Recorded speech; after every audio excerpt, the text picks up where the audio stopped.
sorry. You're like, you're gonna join the army after being on a coke binge? Did you think where they were like, all right, pee in this cup, no reason? Like, yeah, if you like went through all of the tests and like put in your application and they were like drug test, you wouldn't have paused and been like, maybe this isn't out of my system yet. Oh my God, did you think, well, I didn't do it in the last hour, so it shall be fine? Like, bitch.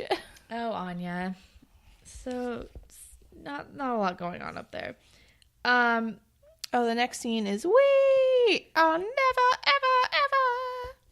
Yeah, getting back together. So we're at the play practice, and I didn't want to get copyright sued. And Eli is trying to explain the drug planting thing to Claire, and she's trying to tell him to take his meds.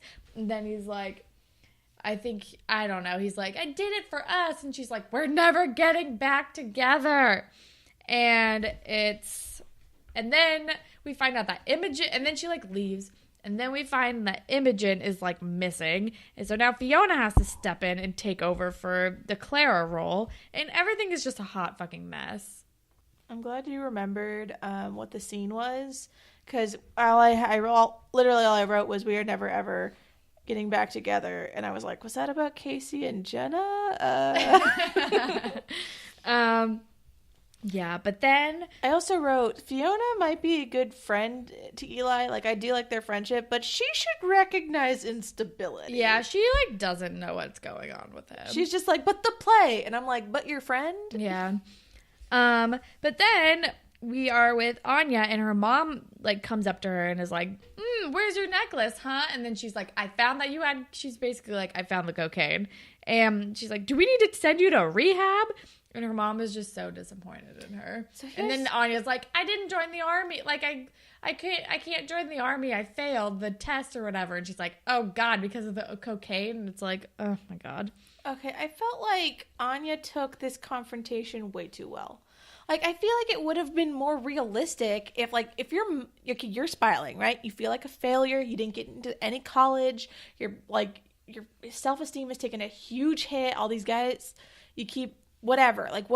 All these things are compounding in the point where, like, the only thing that gets you through the day is coke, and your mom, the one person you don't want to disappoint, right, confronts you about it, and she's just like, and I'm like, cry, bitch. Like, this should be like it was not as cathartic as you would have thought it should have been. This should be Anya's like fucking breaking point where she like all of it finally catches up with her. She breaks down and she goes, Mom, I don't know what I'm doing. Like, help me. Right. But instead she's just like, and her mom's like, well, I guess we all like it. It's like too fucking casual. It's super glossed over. Yeah. And then we get like a montage of Casey and Jenna saying goodbye to their child, which is actually pretty sad. I was gonna say this, they did it really well because like no dialogue. Yeah. And I think that was like there were some fucking bold ass creative directional choices in this episode. Like, they're like trying new like angles and different like sort of like, I don't know, they're playing with their camera work a whole lot. They're making some strong choices. And then some of them, not all, not the last scene, but some of them work out. Like, there was a really good shot in the bathroom, and like this, it's just like, this wasn't something that needed words. Yeah, exactly. They're literally having their baby, whom they love, get taken away to like be into the better home, but like it's still an emotional moment. Yeah. If it weren't for the fact that Casey and Jenna's characters don't know how to hug, this would have been a really impactful scene. I know. I was like, I wrote down, I'm like, oh wow, they say goodbye. This is actually like really sad. And then at the end of it, I was like, oh, they're awkward. Yeah, they don't look like they want to touch each other at all. And I'm just like, again, it would have made a lot of sense for these two to hug right now, because even though they're not, like, they like half hug, and like Jenna's like kind of like crying on him a little bit, but they both look like they are like actively pulling as far away as they possibly can while still hugging. It looks like they were aliens, and like they're still not. Actors hate each other. Still not getting the hang of hugging yet. Didn't want to hug. It was weird. Yeah. Anyway, then we're at the play, and Eli is freezing on stage, and then he kind of freaks out and goes way off script and has like a whole speech about how like you can't write your life and la la la. Also, meanwhile, he gets up and the lighting guy still is just doing his job and follows him on the stage. Oh my God. It's the most, it's so funny. Because Eli and Fiona are in the last scene.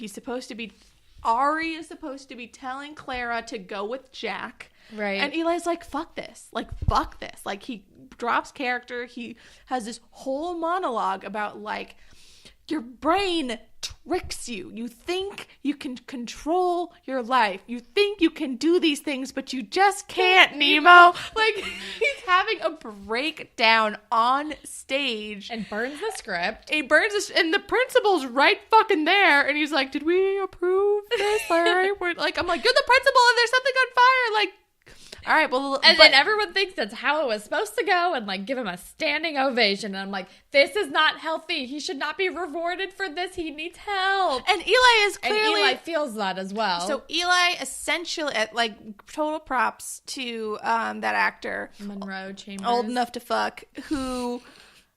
has this intense moment where he's like, I am struggling with mental illness. Yeah. And I feel like I'm drowning. And everyone's like, yeah. Woo! So powerful. Like, great. He feels like he finally just, like, got all of this off of his chest. Like, he's finally asking for help. Because the whole episode, he's like, no, it's fine. I just need to do this. It's fine. I need to do this. But he's just like, here is my cry for help. And everyone's like, good job. Yeah. You're like, good writing. Mm-hmm. But then we, real quick, go right back, and Jenna's leaving. And she leaves and is going off to go live with Allie. And then Casey's all bummed out. And his mom was like, sometimes love's not enough. And I was like, Casey's mom is very wise. But then... back with Eli, my next note is just in all caps. Oh my God, can we please help Eli? This was a real freak out. Stop clapping. Stop praising him on his like script writing.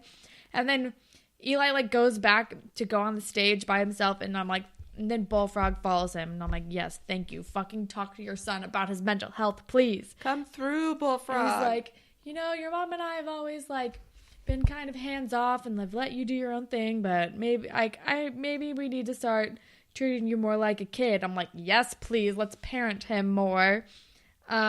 Your life should not depend on someone else's approval. Right. Like, this is gonna sound super random, but like years and years ago, I stumbled across a Steve Green video. Oh, wow, random. I know, right? I'd never watched his channel, and I just happened to come across this video where he was talking about like a past relationship he had, and it was like really abusive and bad for him. And he's like, the sun should not rise and set on someone else's emotions. Like, you shouldn't be like, I can't be happy unless this person's happy, and if this person's sad, I have to be sad too. Like, that's not how you should live your life. Yeah. And that's how Eli's been living. He's like, I can't be happy unless I have Claire. Mm-hmm. And his dad is like, you need to love you. And Eli's like, I think I'm finally learning that. Yeah, because Eli finally says, like, I want to get better for me. And it's like, yes, finally, yay. This episode has a lot of good parents in it. Yeah. But then we're with Anya, and she's like, I don't want to give up on the army. Like, you can do this. They have this second chance thing you can do for rejected people. And I really want to do it. And her mom was like, I mean, all I want for you to do, I just want you to be happy and like be good with what you're doing. And I'm like, Pam is a gem. Pam. And even though I'm still like thinking Anya hasn't thought about this decision long enough, but like she wants to do it. She's actually going to try to do it now instead of just do it on a whim, which I think will also probably be good for her. I think and make her feel like she earned it and like I think get her back on her feet. Having a plan will help her feel more secure. For sure. And then we learn that Claire like wrote a good review for the play, and Jake is like, what did you think about it? And she's like, I don't think Eli's ever going to be finished writing the play or writing the ending to that play or something. And then it ends with, we're with Eli and his dad, and we learn that they're going to like change things up. They're going to go they're going to do family therapy and try tweaking his meds. And he only has to take like a couple days off school to like kind of get situated. And then if you want to take over and describe how the scene ends with him walking down the hallway. Oh my God. First of all, I thought they were in a hospital at first, but they turned the corner and it's Degrassi. And I'm like, okay. So maybe it's because the saturation, like. No, yeah. So Eli and Bullfrog are leaving Simpson's office. They say tweak the meds, and I wrote Hall of fucking Lou. Seriously. Eli turns a corner and like the camera is on his like front, so we're face to face with Eli, and as he walks the camera gets super focused on him, and pretty much everything outside of Eli is super blurry out of focus. Claire is in the background. No, right? Here's the thing. So as Eli walks and as the camera focuses, all the color basically drains from. It's not black and white, but it is super saturated color, and so you can tell that this blurry form right here in the corner of the screen is Claire, but it's so blurry and distracting, and it's just like, I guess. We're supposed to understand that she and Eli made eye contact because he starts to smile and she's just staring at him, but she's super out of focus. And I'm like, I don't know what sort of emotions we're supposed to be feeling right now, but this is a bold choice. It was a bold choice.